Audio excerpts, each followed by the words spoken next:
Hurricane Florence battered North Carolina.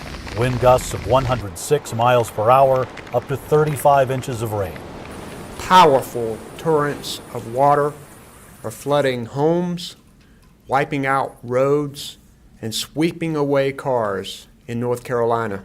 Leading the response, North Carolina Governor Roy Cooper activated more than 3,000 National Guard soldiers and requested federal assistance to support the state.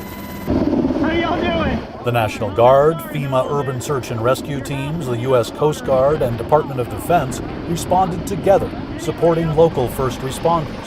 When we first arrived here, the hurricane first came in, we were caught in a flash flood situation where we had multiple people who needed to be rescued from a community, and we got engaged there. And then back to responding to medical emergencies where people maybe were cut off by floodwaters. A very diverse group, trained for just about anything across the board, and if we're not trained for it, we're very good about learning on the fly and getting resolved for whatever the situation is.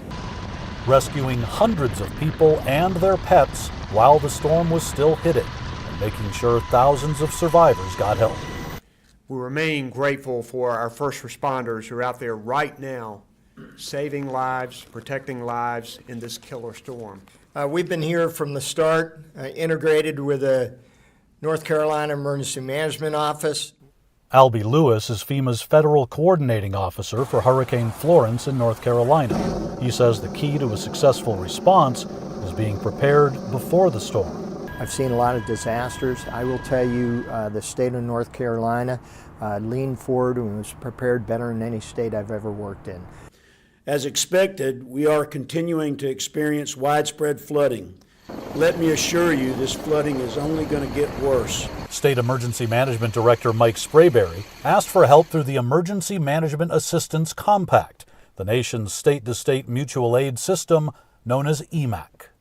They reached out to other states requesting assets, requesting swiftwater rescue teams, urban search and rescue teams.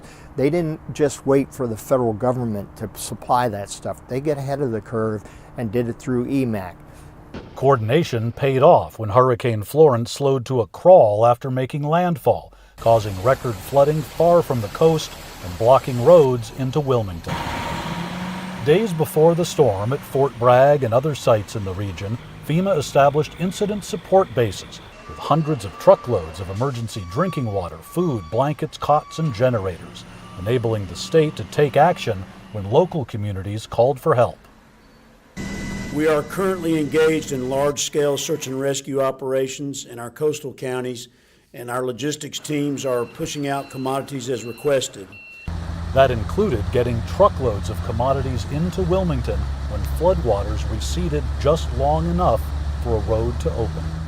Even after we got those commodities in there, roads were closed again and Wilmington was cut off. But the good news was we had commodities in the city.